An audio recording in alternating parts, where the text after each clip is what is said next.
I'm certain that he is aware na ang tamang venue o ang tamang panahon para mag-conduct ng trial o para sagutin at magbigay kami ng ang ebidensya, ang Vice Presidente, ay hindi sa Committee on Justice.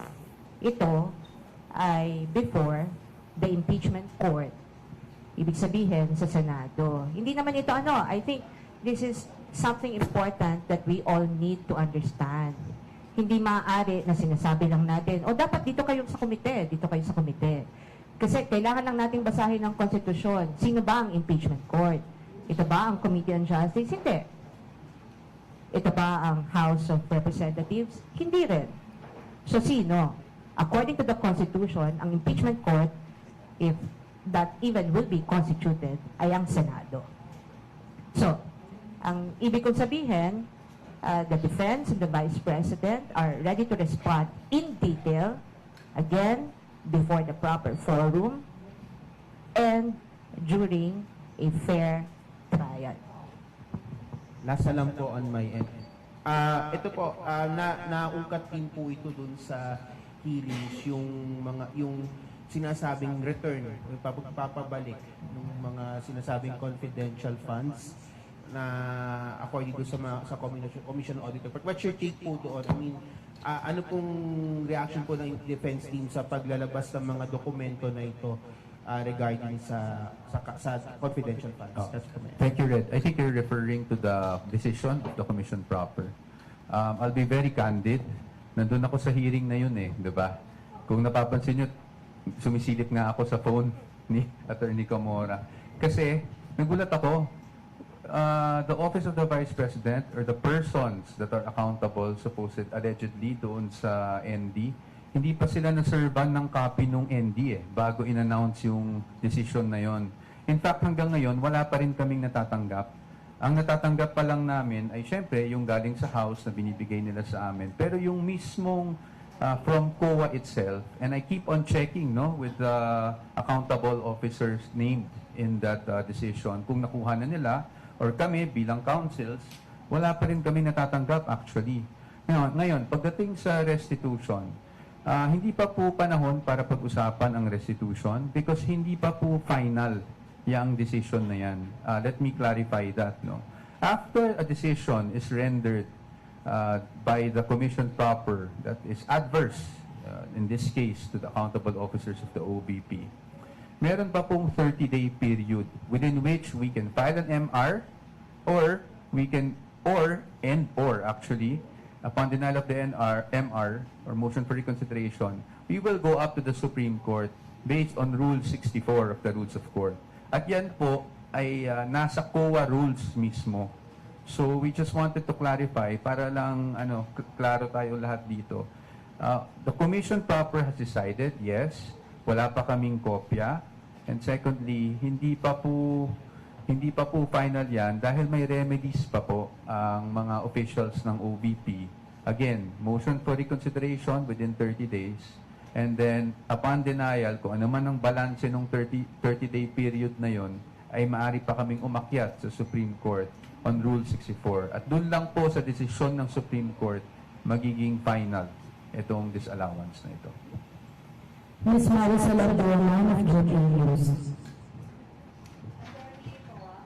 Without necessarily going into details, like how would you explain yung actually medyo nakakagulat itong more than 600 suspicious transactions at pinimension yung almost 7 billion na amount na binanggit.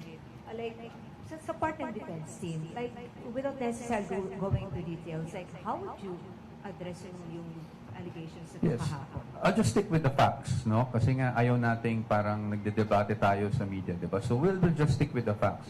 Ano po ba ang suspicious transaction report? Ang laman po niyan ay suspicious transactions. Ang ibig po sabihin, suspicious transactions does not equate to any wrongdoing or unlawful activity. Perhaps the bank thought or tagged it as suspicious, so umakyat sa AMLAC, nagkaroon ng suspicious transaction report.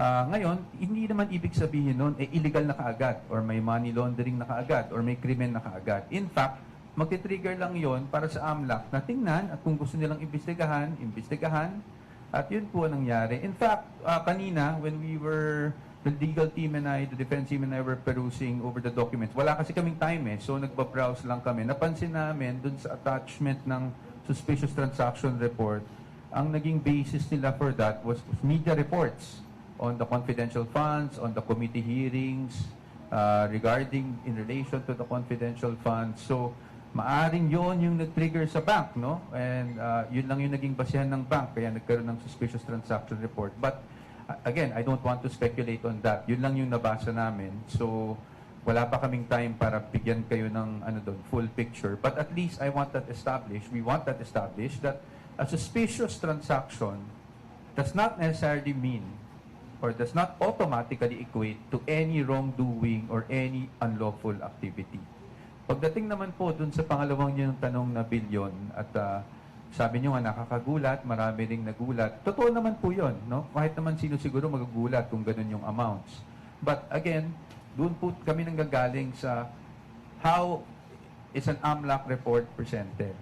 Diba? It is the aggregate of all, ang tawag nga nila ay inflows and outflows. So, lahat ng deposit, lahat ng withdrawal, ina-add nilang lahat yon. At least yun yung posisyon namin, at pananaw namin, o pagkakaintindi namin sa reports ng AMLAC. No?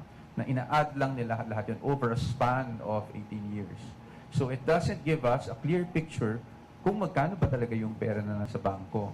Kasi, kung meron kang 5,000, 20,000 na dinideposit mo, kada buwan, wini-withdraw mo, etc., etc. Pag ina-add mo yung lahat over a span of 18 years, talagang magiging malaki yung amount, magiging bloated, no?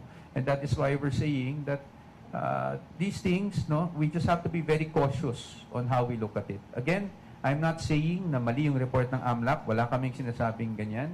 What we're saying is we have to be cautious on how to take those figures that were being given out yesterday. And as you know, the Vice President in her statement already denied all these things na may ganun siyang kalaking pera na pumasok sa kanyang bangko at any point in time. Okay. Sir, the hearing kahapon may mga congressmen na nag-raise ng concern na the committee might be violating laws. Pero as the defense team of the Vice President, you think the rights of the VP were violated? If so, ano ang specifically addressed? Ako sa ngayon, if I can be honest with you, hindi na ko munang didiretso yung sagutin yan.